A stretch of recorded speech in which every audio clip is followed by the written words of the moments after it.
If you've seen NVIDIA's stock chart, you've seen the result of a revenue explosion that's virtually unprecedented in modern tech history. We're talking about a company that has added tens of billions of dollars in annual sales in just a couple of years. The headlines scream AI boom, and that's true, but it's a surface-level explanation. To truly understand NVIDIA's dominance and its future, you need to peel back the layers and ask, what are the actual, tangible products and services that customers are spending billions on?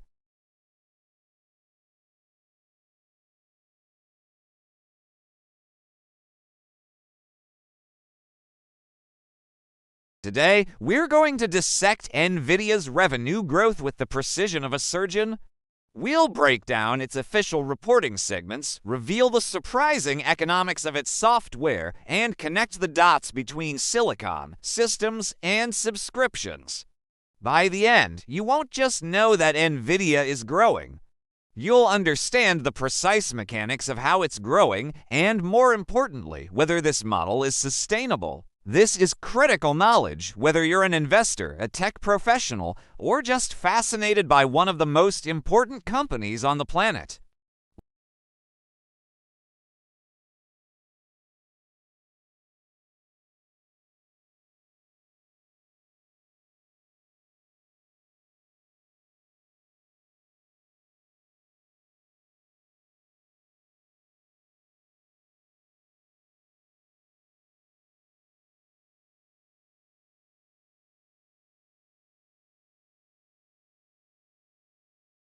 But what exactly is in this segment? It's not just selling individual chips like the H100 or the new Blackwell B200 GPU. That's the old way of thinking.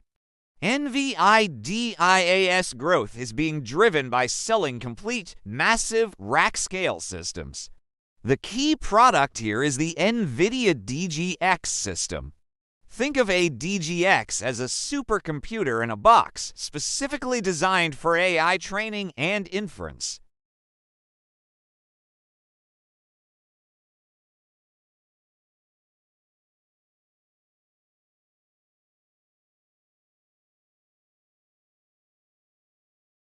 This is a crucial shift. Instead of selling a component for a few $1,000s, NVIDIA is selling a mission-critical solution for hundreds of thousands, even millions of dollars per unit. The customers, primarily the giant cloud service providers Microsoft Azure, Amazon Oz, Google Cloud, and Oracle Cloud, who then rent this compute power out to their clients.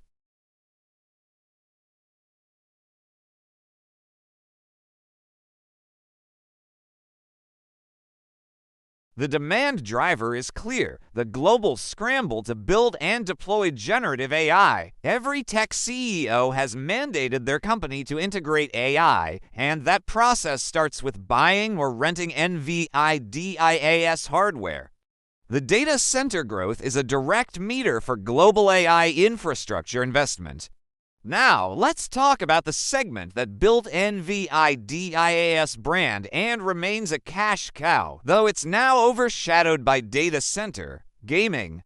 This is the GeForce RTX lineup of GPUs for PC gamers and enthusiasts.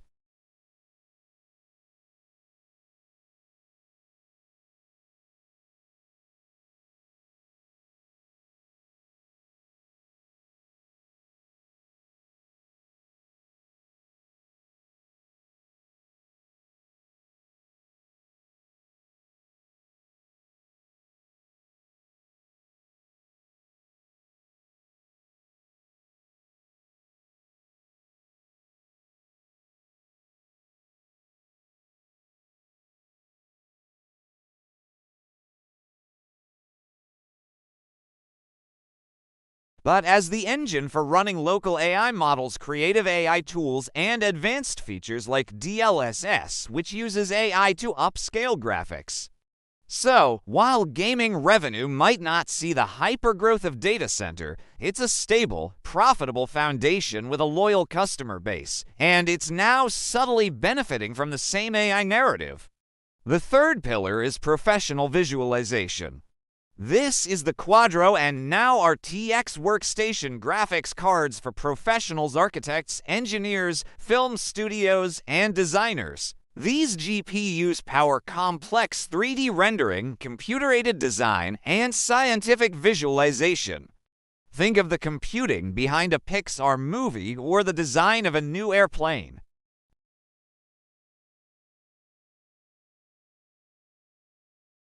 Its growth is tied to trends in digital creation, the metaverse for industrial design, and remote workforces needing powerful visual computing. While smaller in revenue, it's another beachhead where NVIDIA's technology is the professional standard. A fourth, often overlooked segment is automotive. Here, NVIDIA provides the drive platform, a full hardware and software stack for autonomous and assisted driving systems. This includes the system-on-a-chip SoC, sensors, and the AI software to process it all. Customers range from traditional automakers to electric vehicle startups and trucking companies. This is a long-term growth bet. The revenue today is relatively small, but the potential market is enormous as cars transition into intelligent, software-defined computers on wheels. NVIDIA's pitch is that the same AI expertise dominating data centers will eventually dominate the vehicle. Now, we've covered the what, but the true secret to NVIDIA's revenue growth and its insane profit margins lies in the how. This is where we go from understanding a chip company to understanding a platform company. The magic glue is NVIDIA's full-stack approach, hardware plus networking plus software plus services. Let's start with networking. Through its Mellanox acquisition, NVIDIA doesn't just sell GPUs. It sells the high-speed InfiniBand networking that connects thousands of them together in a data center. This is critical for performance. When you buy a DGX system, you're buying the optimized connection fabric. Then there's the software moat, which is arguably more important than the hardware.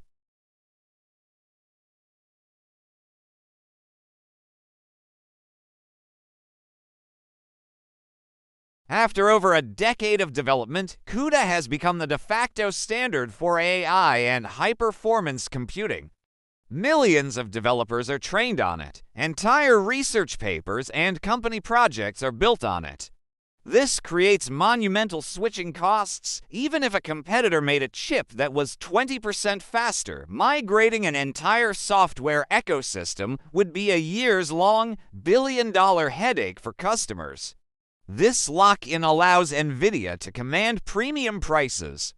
Furthermore, NVIDIA has built higher-level software and services on top of CUDA. This includes AI enterprise software suites, pre-trained models through its NGC catalog, and cloud-based AI development services.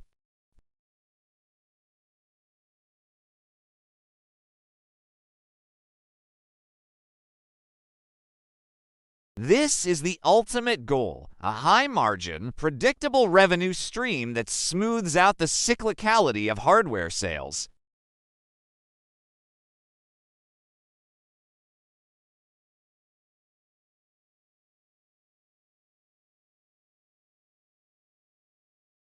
Data center to cloud providers and large enterprises building out generative AI capacity. The stable core is the cyclical but massive gaming segment, now infused with AI capabilities.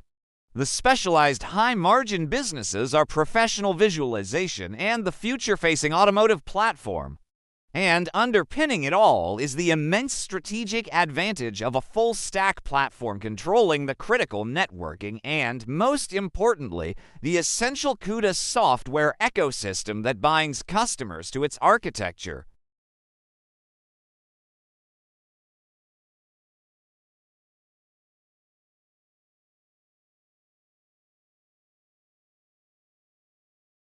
The risk, of course, is concentration. The staggering reliance on data center revenue means NVIDIA's fortunes are tied directly to the continuity of hyperscale AI spending. Any slowdown in that investment would have an immediate and dramatic impact. But for now, the drivers are powerful, interconnected, and show no immediate signs of abating. To truly gauge its future, you must watch not just chip announcements, but the adoption of its software platforms and the expansion of its ecosystem into new verticals. The revenue numbers tell you what happened. Understanding these drivers tells you why it happened and what might happen next.